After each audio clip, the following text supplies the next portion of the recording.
Do is convert that to a decimal. So 12% percentage is out of 100. So this is 12 out of 100, which if you were to put that into your calculator, that would just be 0.12. So 12%, 12% is 0.12. So we would simply take that 375 and multiply it by 0.12. That's how you would find it. So go ahead and do that and see what answer you would choose. A, B, or C. We know it's not D. D is ridiculous. And if you type that in your calculator, you should get 45. Who got $45? All right, so let's go to our notes. We're going to continue where we were yesterday in factoring. So factoring is where we left off yesterday. I think we're on page 6. Go to page 6. And let's do some factoring.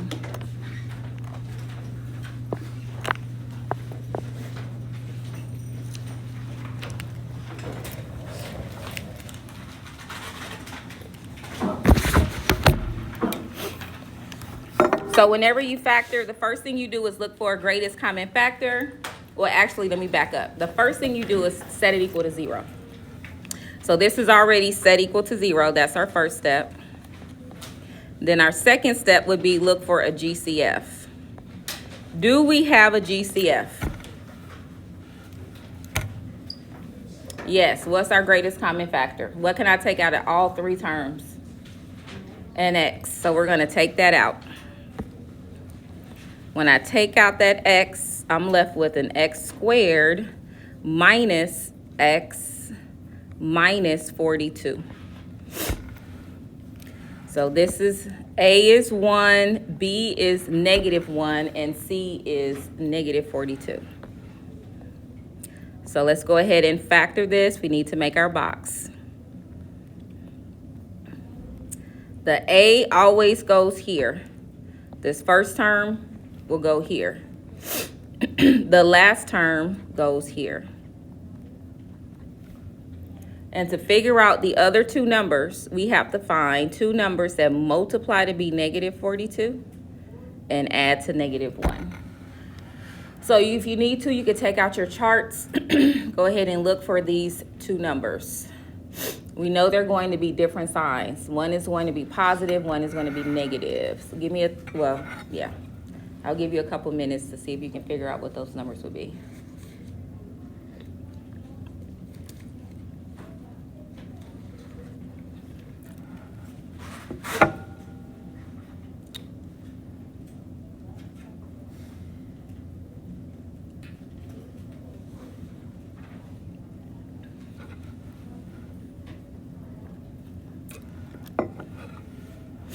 All right, so you should got -7 and +6.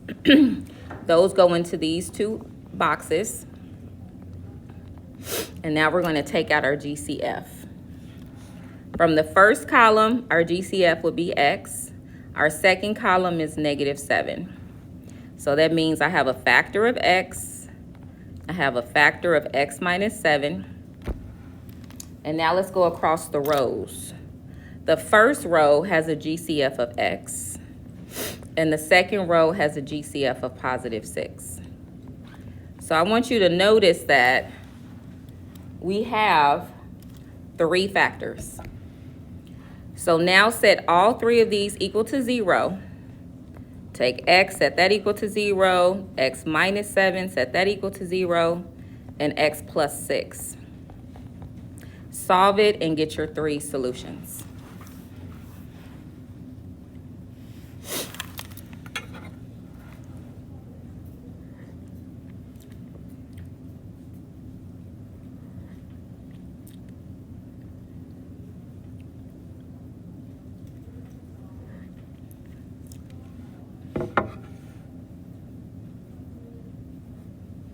So you should get x equals 0. This one is already solved for us. Our second one, we have to add the 7. And that gives us x equals 7. And our last one, we have to subtract 6.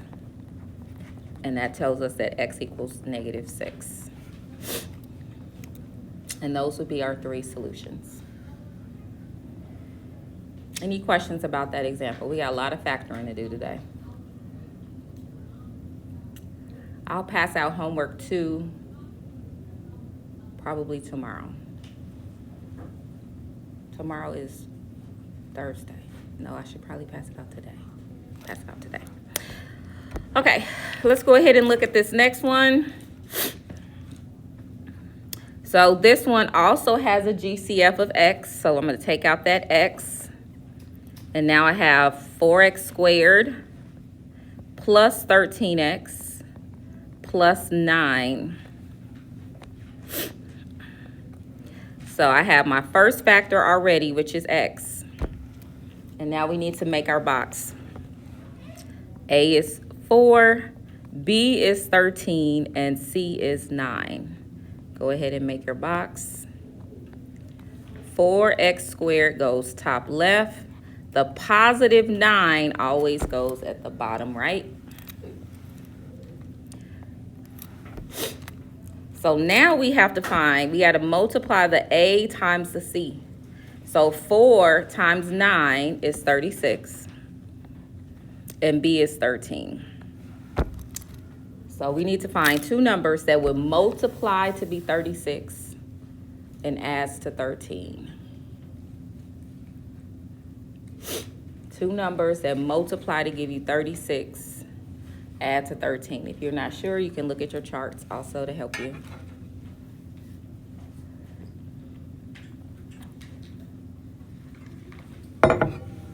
So to get 36, we have 1 times 36, we have 2 times 18, we have 3 times 12, we have 4 times 9, and we have 6 times 6. Those are my options to get 36 when I multiply them. So which one of those will add to be 13? 4 and 9, yep. So we're going to put a 4x and a 9x.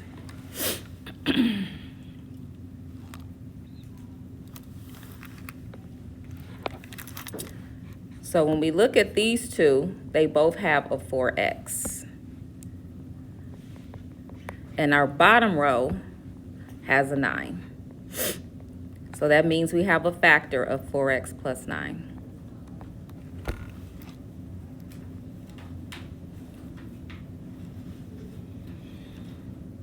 Now let's look at our first column. First column, the only thing that can come out of these two is an x. And notice that when I take the x times 4x, I get 4x squared. And out of these two, what do you think I have to take out? The only number that can go into 4 and 9 is the number that goes in everything, right? A 1. So that would be your 3 factors. Go ahead and set all 3 of those equal to 0.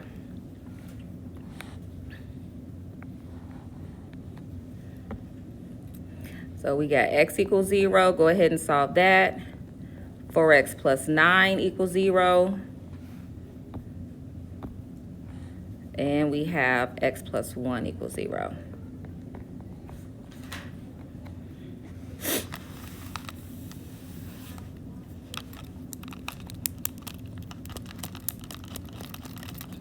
Yes. When using the solution, if you get like a decimal, do you use the decimal or just the fraction or put it on the solution? I will use the fraction. I will mark them both right, but when in my pre-calc class, they're not allowed to give me decimals. College math, you cannot do decimals. If you can give it as a fraction, you want to keep it a fraction. So fractions are always better. So, all right, so we're going to subtract the 9.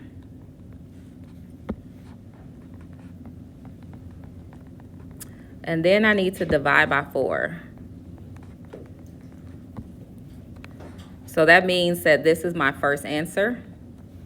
Well, actually, my first answer is 0. So x equals 0 is my first answer. And then negative 9 over 4.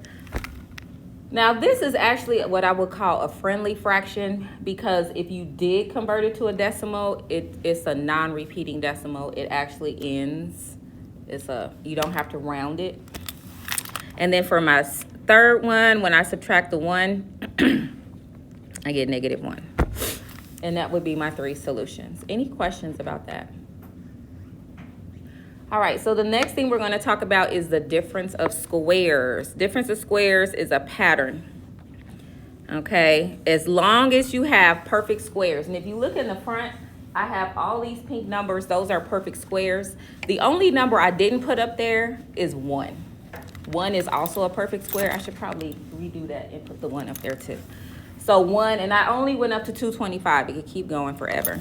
So when we're looking at this, to figure out if it's this pattern, there's 3 questions. Number 1, numbers have to be perfect squares. You might want to write this down somewhere off to the sides.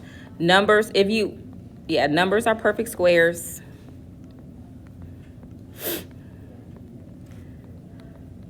Exponents even. So if there's a variable, the exponent is even. And the last thing is subtraction.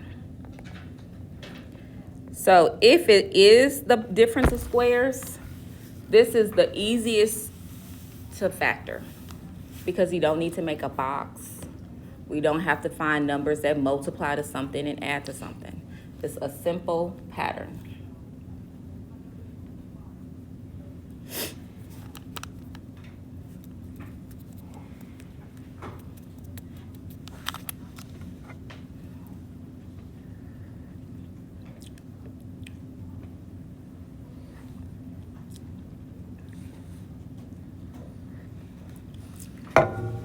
So when we look here, the number in front of p squared is 1.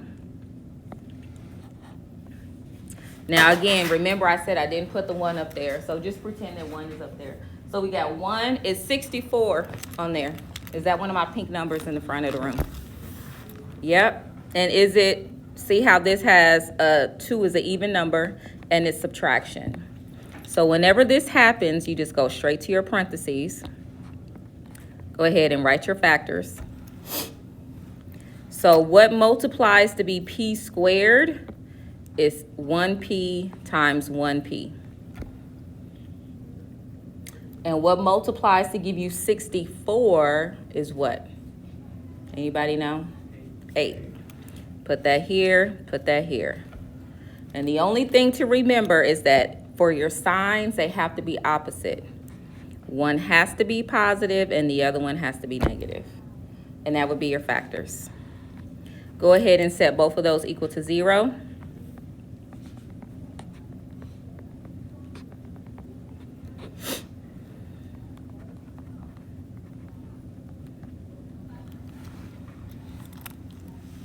And solve them both.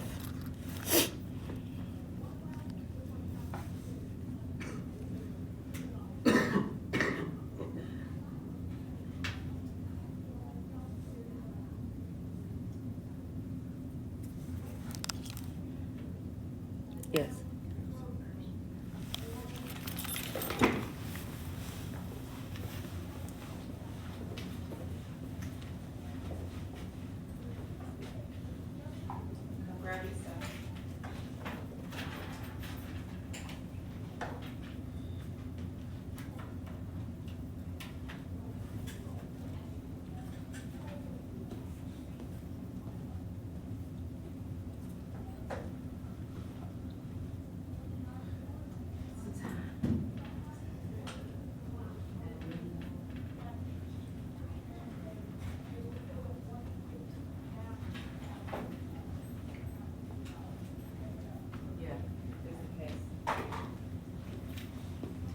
All right, so let's go ahead and look at the next one.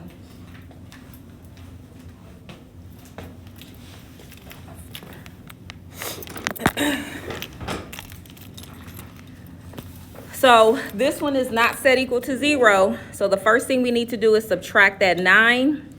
When we do, we get 49x squared minus 9 equals 0. Have to make sure we set it equal to 0. So because this 9 is positive, when it moves over, it changes to a negative.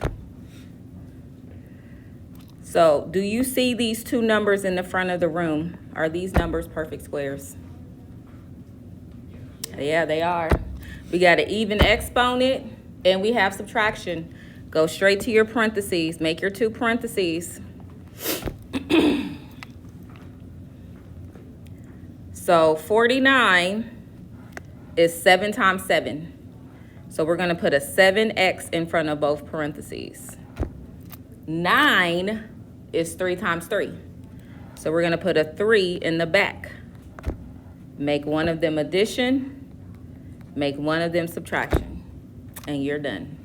Go ahead and solve both of those for x. Both of your answers will be fractions. Leave them both as a fraction.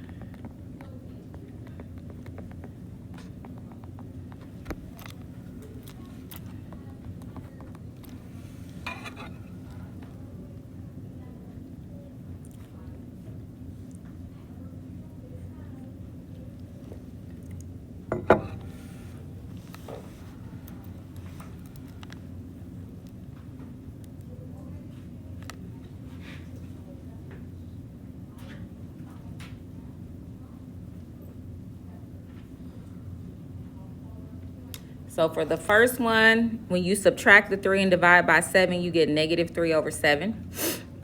For the second one, we're going to add 3 and divide by 7, and you get positive 3 over 7. Raise your hand if you have those two answers. All right, let's go to the next one.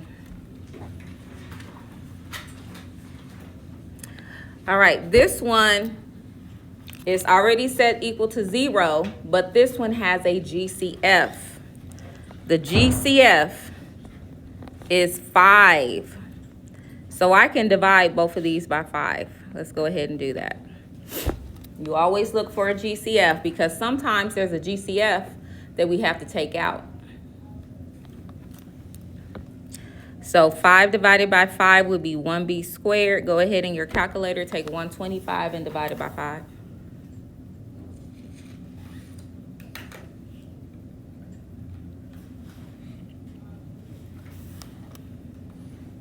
And you should get 25.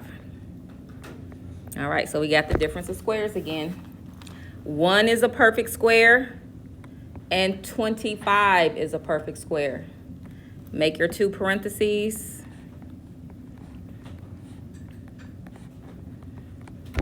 The only thing that multiplies to be 1 is 1 times 1. So you're going to put a 1b in front of both. You don't have to put the 1, you could just put the b. And then what number multiplies to give you 25? 5 times 5. 1 is positive, 1 is negative. So this one, because we took out a number and not an x, this does not change how many solutions I have. I only have 2 solutions. So we're going to set both of these equal to 0. And get your 2 solutions.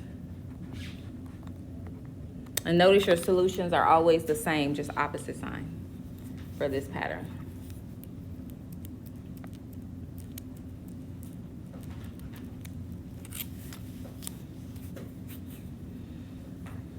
Okay, that might be, let me see here.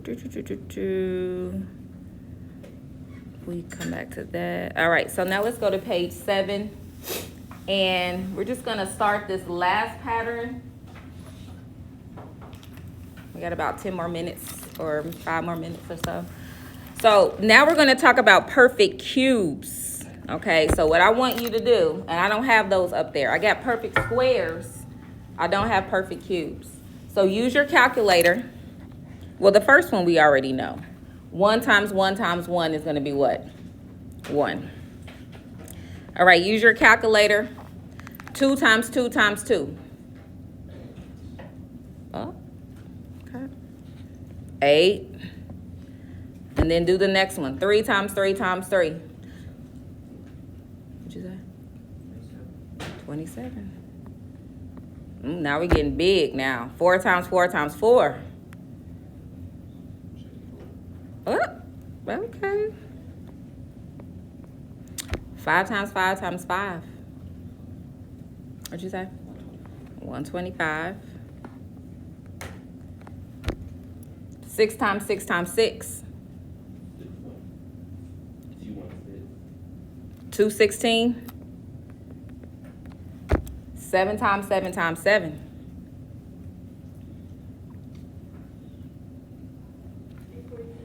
343. 2 more. Oh, that doesn't look like a 4. Hold on, let me rewrite that.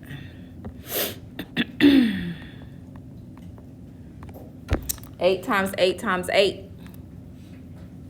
I don't know that one. 512. And then 9 times 9 times 9. 729. Okay. These are all perfect cubes. So now we're going to learn how to factor perfect cubes. We're going to do just a couple more and then we'll end there. This is the pattern that you're going to use, and you will be given this pattern on the test. You don't have to memorize the pattern. All right, the first thing we're going to do is figure out what A is and B is. So the first parentheses is just A and B. And then we have A squared, then we multiply them together, and B squared. And these signs, I use the acronym SOAP, which I'll explain what that means in a second. All right, so let's go ahead and look at this first one together. This has an invisible 1 right there. And if you go back to our perfect cubes, notice how 1 and 8, they're perfect cubes. Okay? So we got a 1 and an 8. So A is what multiplies to give you 1x cubed 3 times. So what number is going to multiply against itself 3 times to give you 1x cubed? And that would just be 1x. B, what number multiplies 3 times to give you 8? If you're not sure, look back here. We had to multiply 2 3 times to get the 8. So that means that B is 2. Okay, so we're going to make our 2 parentheses. One is small, one is a little bigger.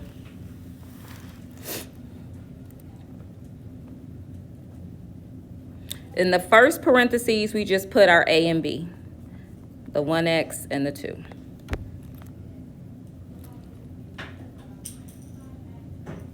In the second parentheses, because the pattern is A, B, and then it's A squared, AB, B squared in the second one. So now in this parentheses, I'm going to take A squared. So I'm going to take 1x times 1x. And 1x times 1x would be 1x squared. And then in the middle, I multiply these together. What do you think 2 times x is? 2 times x. What's 2 times x? 2x. Put that in the middle. And then at the end, we take the b and multiply it against itself. So that would be 2 times 2 and 4. So now we have our 5 terms, and now we're going to SOAP it. SOAP stands for same, opposite, always positive, and I'll write it on the board in a second. So do you notice how we started with a plus sign? So we're going to put the same sign in between these two. Same. Same. And then the next sign, what is that noise? That's you? Yeah. Oh, okay. That's all right. I thought it was something for me. All right, opposite. So the opposite sign goes between these two. And what's the opposite of positive? Negative. And then in between the last two is always plus. And that would be your factors. We don't have to solve these. We just have to factor them. And that's why I like to use the acronym SOAP. Same, opposite, always positive. SOAP. All right, let's do B. Actually, let's go over to C. Let's go to C. So we need to figure out what is our A term and what is our B term.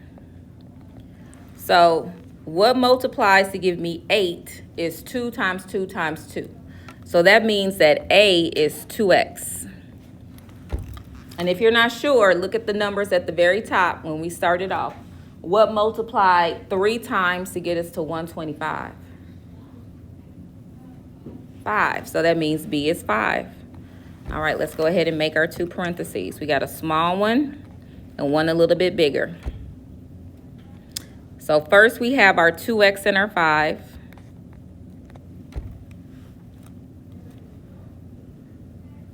And then the first term is going to be, this one is going to be 2x times 2x. So what do you get when you take 2x times 2x? Because what I'm doing is I'm taking 2x and I'm squaring it. That's what goes first in the second parentheses. So what do you think 2x squared would be? 4. And then x what? X squared, yeah. The middle term is what you get when you multiply these together. What is 2x times 5? And again, you don't have to memorize this pattern because the pattern will be given to you. 2x times 5 is what? 10x. Put that in the middle. And then at the end is 5 times 5. And what's 5 times 5? 25. And now we're ready to soap it. Same sign. So this one started with a plus. So I'm going to put a plus first. And then in between the next 2 terms is the opposite. The opposite of addition is subtraction. And then in between the last 2 is always a positive. Okay, we're going to end there. And I'm going to pass out homework 2.